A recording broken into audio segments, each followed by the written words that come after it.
Naomi, how long are you going to take? What time are you coming home? What are you doing with Skylar? It's already this late. Where have you been all morning? You didn't even come home to make lunch. I've been at the hospital to have a checkup. I reminded you what I left this morning, didn't I? And I think I told you that I would have this checkup a week ago when I made the appointment. I mentioned that I wouldn't be able to prepare lunch for you. I'm thinking of going to my parents' house to let them see Skylar. I'll spend a few hours there, and hopefully Skylar will be able to have a nap before I come home. Skylar was only born last week. You can't parade her about outside all day. You've got to bring her home, right now. It's already this late. I can't believe you could be so irresponsible. Don't you care about Skylar at all? She could get sick. This late? It's still 1:30. And there's no need to be so overprotective. I've taken precautions for the sunlight, and we're only going to see my parents. It's not like I'm taking her to meet everyone I know, or pushing her pram through a crowd of sick people. I'm following the doctor's advice, and making sure she has undisturbed rest and gets her milk. I wouldn't do anything that I didn't think we both can't manage. But you can't keep her away from me for this long. She's already been away from me for 3 hours. Skylar needs me. You can't do this to her. Give her back to me. What are you talking about? She's not a thing, and she's not yours. I've decided that I'll raise Skylar myself. I can't trust you with her. I've watched how you've been with her for the past week, and it's obvious that you're no good as a mother. You don't know how to take care of her. If you raise her, she'll end up unhappy, or worse, she'll be unhappy and she'll be rebellious. It's people like you that end up raising criminals. I can't just stand by and watch you ruin her life. The best thing for Skylar is if you give her up. I'll raise her as my own daughter. She's mine, so give her back. Skylar's my first child, so of course I don't expect to be able to do things perfectly by myself. That's why I've been listening to all the advice you've been giving me this week. And I'm really happy that you're helping, but no matter what I do, you keep on complaining that I'm doing things wrong. So that's what you're thinking of me. I'm doing my best to help you. How can you be so ungrateful? I bet you think that I'm in the way, don't you? You're the one that's living in my house. I'm letting you stay here. I'm providing the roof over your head, and I don't even ask for rent. I've done so much for you, and this is how you repay me. This is why I never approved of Daniel marrying a woman like you. You were the one that asked that we move in with you. Daniel and I were living together in our own house after we got married, and we planned to stay there, but you wanted us to all live together. You are the one that said that you had always wanted to live with your grandchild. You pretty much forced us to move in with you when she found out that I was pregnant, and I had to go through all the trouble of moving house when I was already really big. Why do you have to put it like that? I never forced anything. Just ask Daniel. He was delighted to move back in with us. I've done so much for you, it wouldn't hurt for you to show a little more appreciation too. Can't you at least say thank you? I think I deserve a lot more, but I shouldn't expect anything from you. Appreciation? I have a lot more of that when I first met you. But ever since I married your son, and you started to show your true colors, it's become a lot more difficult. Especially after we moved in together. And you wouldn't stop with making hurtful comments about the way I did chores, and the way I prepared dinner. The stress and fatigue just piled up, and I couldn't please you no matter what I did. I didn't know you could get any ruder. When have I ever made hurtful comments about anything you've ever done? If I've made comments, it's just because I'm giving you advice as your senior in life. If you think I've been hurtful, it's because you're trying to make me out as a bad person in this story. I'm an adult too. I understand the difference between advice and sarcastic, backhanded comments. And it's not just those comments. You don't like the food I make, even though I've done my best to follow your recipes. And if you really don't like my cooking, then you can always make your own, but you insist on having me prepare your serving too. And sometimes, you throw it all away, right in front of me. It's not just insulting, it's wasteful. Did you really think that I could just brush that off as advice? I don't understand how you could do something so mean, just for the sake of showing me you don't like my cooking. I throw it away because it didn't taste good. What's the problem? Did you really think that it was good enough to serve to Daniel and my husband? Nobody would want to eat something disgusting like that, so I saved them the trouble. I just did what they would have wanted to do anyway. If anything, you should be thanking me for not letting them eat something as horrible as that slop you call food. That's what I'm talking about. In the past few months we've spent living together, you've never eaten my food without making a face, a comment, or throwing it away. On top of that, you were making me do all of the housework right up until the birth. I couldn't have a moment's rest while you were around, even though my back hurt, and my feet hurt and I was so tired.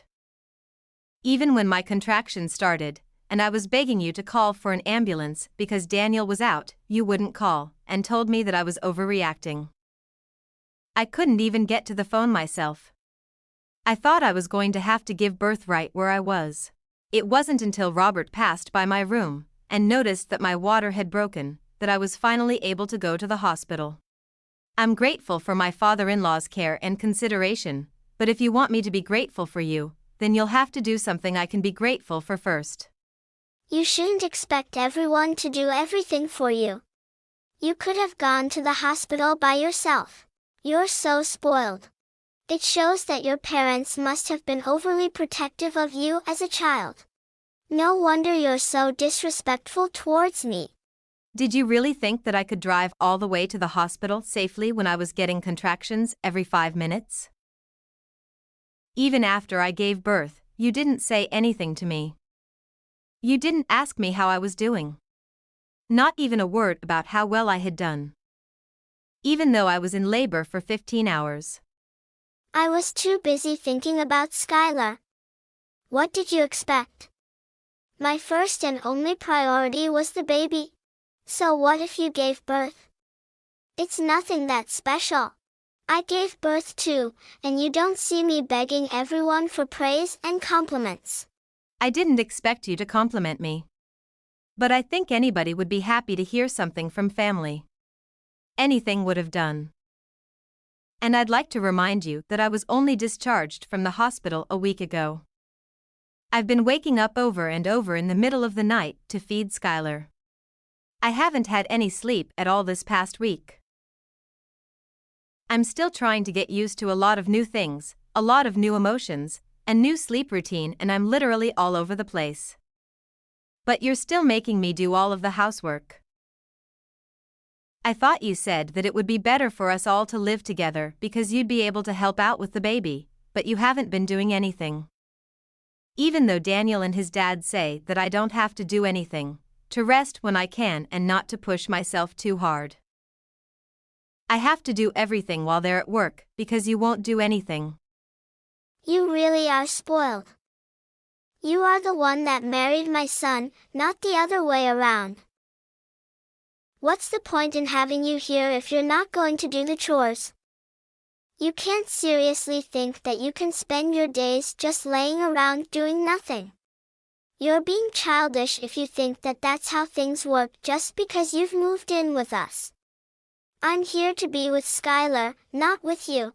And you shouldn't expect everyone to be nice and kind to you just because you've given birth. So what? That doesn't change anything. You're sorely mistaken if you think that you get to slack off just because you've had a baby. The only one we all care about is Skylar. I couldn't care less about you, and nobody else does either. We only need Skylar. I can't believe you're not even going to bother to hold back your punches.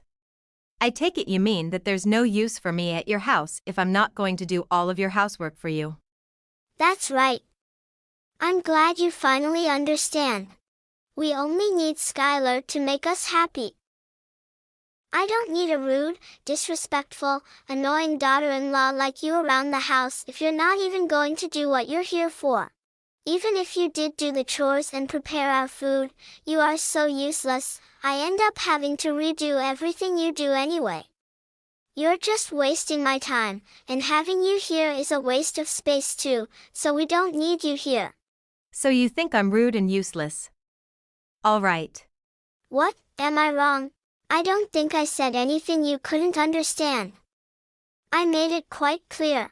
We don't need you in this house. To be honest, I'd prefer if you'd leave as soon as possible and never come back. You don't have to worry about Skylar.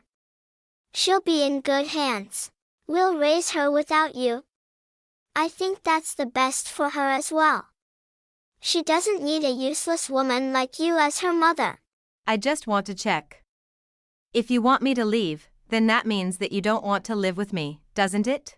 How many times do I have to tell you? I don't want to live with you, and I want you out of my house. Do you understand? Yes, I do. I understood that perfectly. Then I won't be coming back. I'll be staying at my parents' house. They've got a spare room that I can use, so there's no reason for me to return today. I'll go and get my things another day. Will that make you happy? Of course. Do whatever you want. You're an adult. I don't care where you stay as long as it's not in my house. Nobody in this house is waiting for you to return anyway. I'll have Daniel go and collect Skylar from you when he gets home from work, so make sure she's had her rest, and you've got all her things ready by then. I'll let you spend these last few hours with her, at least. You're not going to come back to this house, so this will be the last time you ever see her. I'm glad you finally come to your senses. You're not fit to be a mother. I understood the part about not coming back to stay in your house, but you're wrong about one thing. I am not handing my daughter over to you. Skylar is staying with me. I'm her mother. What are you talking about? I just told you that you're not fit to be a mother. Are you going to take her away from me? You can't do that. She needs me. Oh, you think that I'm not fit to be a mother because I need support to raise her and because I can't handle all of the housework on just 1 hour of sleep a night? You expect the impossible from me. You're saying that I'm taking her away from you, but you're not her mother. She was never yours to begin with. She's my granddaughter. That makes her mine. I don't think that your way of thinking that she belongs to you is very healthy for Skylar. I don't think that raising her in an environment where you think that you can treat me however you've like is good for her either. Daniel and Robert have both lost their patience with the way you've been treating me. I know that the both of them have done their best to talk with you privately and get you to change your attitude. But it still hasn't changed after months, and if it's only going to get worse now that Skylar's born, I'd rather not live with you either. Your own son and husband have given up on getting you to change your ways, so there's no way I can keep hoping. Robert as well? You're lying. I remember him mentioning something about you, but I've forgotten what he said. It didn't seem very important. But I know that they all hate you. Nobody wants you to stay in our house, and we're all happy that you've finally given birth so we can get rid of you and keep Skylar. Who's they? Do you mean Daniel and Robert? Because I know Daniel loves me, and Robert is a wonderful father-in-law. And even if they did actually hate me, I think they'd be more mature about it. You've been far from mature these past few months. You've been passive-aggressive and childish at best. All you've done is bully me and make me feel bad about myself. I've had enough. We've all had enough of your behavior. If you're not going to fix it, then there's no point sticking around and waiting for you to change. I'm not returning to your house. And if you won't reflect on your actions, I won't let you meet Skylar. You won't let me see Skylar? That's ridiculous. You can't do that. You can't keep her away from me. You have no right to do that. I'm not going to listen to a woman that can't even raise a child properly. You don't have to come back, but I'm not letting you keep Skylar. Give her back, right now. Skylar will be happier that way, and you'll thank me one day when you realize that. She belongs with us, not with you. We'll raise her, so don't be so selfish and give her up. I'm sorry, but who's we? Daniel, Robert, and I. The three of us will raise her without you. I know that we can make Skylar a million times happier if you're not around to ruin her life. She doesn't need a failure of a mother like you. You should give her back to me, for her sake. Robert's actually with me right now. Daniel will be here soon too. He's already asked his manager for the rest of the day off after he's finished in his meeting. The truth is, it wasn't a hospital appointment I had this morning. I'm sorry I had to lie, but you wouldn't let me leave the house until I said that I would be going to the hospital. What? Then where were you? What were you doing? I was being honest when I told you that I would be going to my parents' house, but I was somewhere else this morning. I want to have a viewing of a house with Robert, to get his opinion. You went to see a house? But why would you do that? I didn't tell you to leave my house until an hour ago. And why would you need my husband's opinion? Daniel and I have decided that we're going to move out, and when we told him, Robert was very interested in the idea too. Maybe you should ask him for the details when he returns home tonight, since I won't be coming back. Ever. But why would Robert be interested in looking at a new home? Daniel and I have been thinking about moving back out ever since we first moved in with you, and you started to bully me. We've both hit our limits and we can't take it anymore. It's too stressful being with you all day, every day, and he doesn't complain. But I know it's tough on Daniel when I vent after he's had a long day at work. It's been hard for the both of us. The only reason why we didn't move out earlier is because it was a strain on my body to move our stuff to your house in the first place, and we didn't want to go through that again. It's your limits. Stressful? What's supposed to mean? You're just exaggerating. How pathetic.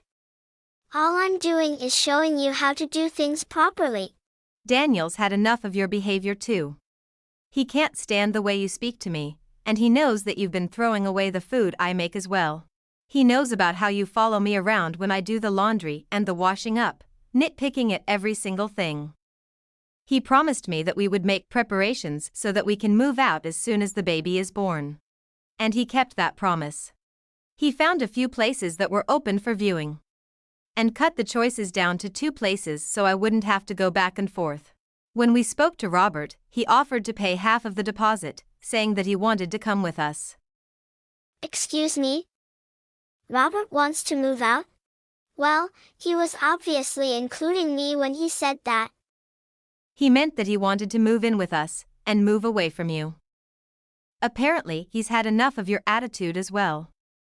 And since you won't change, no matter how many times he's spoken to you, he's decided to leave you.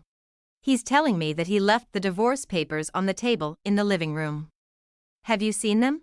He says that he's already signed them, so you just have to sign your side, and leave them there. He'll have them filed tomorrow. I found them, but I don't understand. Why would he want to divorce me? I haven't done anything to deserve this.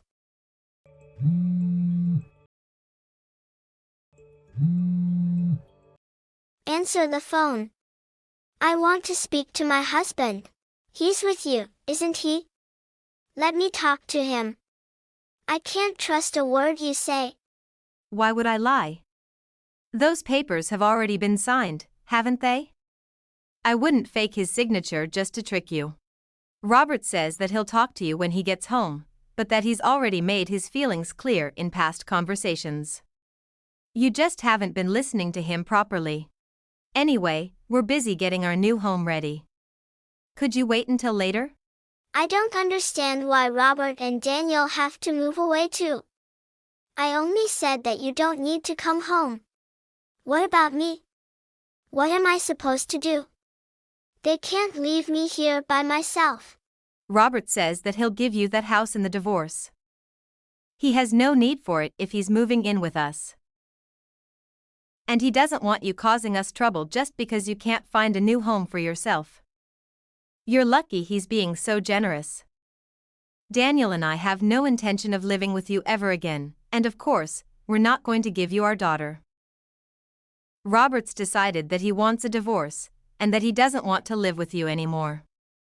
I think that explains everything you want to know. What about me? I'm going to live here all by myself.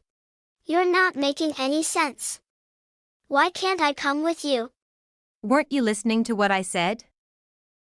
We've told you over and over that the way you've been treating me is unacceptable. We wouldn't have had to do this if you had fixed up your attitude and stopped behaving so immaturely. If you have listened to your own husband's warnings, and your son asking you to stop treating me so horribly, we would have never decided to move out. We would still be living with you, and you would still be able to spend time with your loved ones. But unfortunately, you haven't shown any signs of changing, or even feeling bad about what you've done. You deny all responsibility, and we've had enough. Because of your selfishness, you'll have to spend the rest of your life all alone. What about Daniel? What does he think? He can't be serious about leaving his own mother all alone. I raised him. He's better than that. He would never abandon me like this. You've tricked him into thinking I'm the bad person, and convinced him and my husband to follow you. Have you forgotten that Daniel was the one that was always intervening and defending me from you when we first moved in?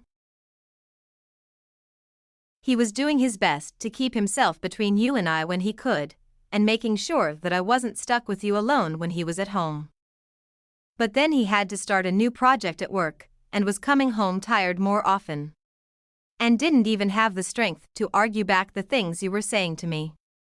The stress of work and your treatment of me was accumulating for him too. That's when he promised me that he would find us a new place to live. We realized that the best way to deal with the situation was to just put space between us and you. For the sake of our physical and our mental health. You're lying. Daniel would never want to leave me. And Robert can't be serious about getting a divorce? At this age? I'll never be able to get remarried. I'll be alone. Can't he resync the divorce? I'll do anything. He's not honestly thinking that we should get divorced, is he? You'll have to talk to Robert directly about that. Though he says that there's nothing more to say. And we've already chosen a new home that has enough room for the three of us and Skylar. Robert is welcome to live with us, but there's no room here for you.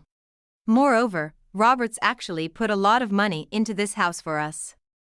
He's been very considerate, since Daniel and I had to pay a lot for the hospital bills last week. And we don't plan on telling you where our new address is either.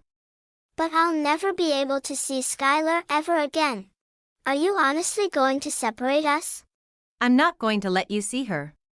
You'll have to show that you can change first. I don't know if you can, but if you want to see her, you'll have to. I don't plan on meeting you until then either. I'm sure you don't care whether you see me again or not, but I just wanted to make it clear that this is what happens when you treat someone as though they're inferior to you. You end up alone. What did I do to deserve this? Why is everyone leaving me behind? You're telling me that I have to spend the rest of my life, my elderly years, all alone? That's too much. You don't have to go this far. I thought I would be able to spend the last 20 years of my life taking care of my grandchild. I wanted to have peace and quiet, and not worry about any of the chores or worry about money. This isn't what I wanted. I was dreaming of my life as a grandmother. But now I'll have to get a job.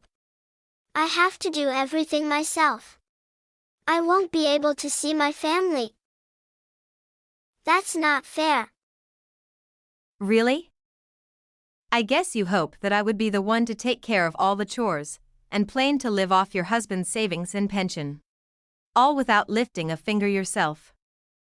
But you ended up breaking that dream with your own hands. You should have been more respectful towards the people around you if you wanted them to love and take care of you. I'm tired of you complaining about every little thing I do. But now you'll have to do everything yourself, and you won't be able to see your family ever again. That's the price you've paid. You'll have to accept it. Fine, I understand. I made a mistake. I shouldn't have been so nagging. I'll do my best to get on with you from now on.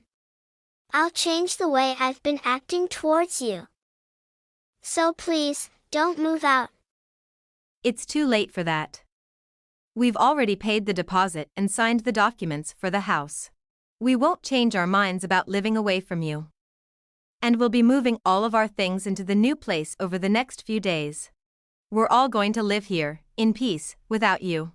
Robert will be returning to your house this evening to pack up our essentials, so you should have a good long talk with him then. I'll be staying there until all of our things have been moved, but he's quite adamant about having the divorce. So I suggest you forget about talking him out of it, and talk about how you can make an effort to change your behavior. That way you might have a chance to meet Skylar in the future. Naomi, I'm sorry. Let's all live together. I don't want to be alone. I think we might have gotten off to a bad start, but I'll change. I'll do whatever it takes. I'm sure you'll come to understand why I was so harsh towards you. It was for your sake. But I won't do that anymore. Just let me see Skylar. I find it hard to believe that you'll change when you're still making excuses. You can't even apologize properly. It's too late after all. You can't change. Besides, you are saying yourself that you don't want to live with me, remember? I confirmed over and over, and you said that you wanted me to leave. Well, I don't want to live with you either. I hope you'll enjoy your final years without a rude, useless woman like me in the way. After her conversation with Naomi ended, Kim had no choice but to wait for her husband to come home. The first thing Robert did when he returned to the house was to tell Kim that he wanted a divorce, and that he wasn't going to change his mind. He checked that she had signed the papers and took them to his lawyer to have them filed. He didn't speak a word to Kim after that, and spent his time packing away all of his things. Anything that had to be dealt with regarding the divorce was done through his lawyer, and he was able to move houses without much fuss. Kim got the house in the divorce, but it was brought to her lawyer's attention that she had spent Robert's savings on several occasions without his permission, and as a result, the amount she received in alimony payments decreased significantly. It wasn't enough for her to keep up the payments for the household bills, so she had to find a job in order to earn some money to pay for other essentials. She was so desperate to meet Skylar that she went to Naomi's parents' house and demanded that they tell her Naomi's new address. It didn't occur to her that she should have just shown Naomi that she was making an effort to change. In the end, Naomi's parents called the police because of how aggressive Kim was being, and Kim was taken away in a police car to be questioned. Kim was not only divorced and looking for a job, but had also been slapped with a restraining order from Naomi's parents. On the other hand, Naomi and Daniel were living happily ever after with their small family and were looking forward to having their next child. Robert was delighted he was freed of his selfish wife and was taking great pleasure in taking care of his granddaughter.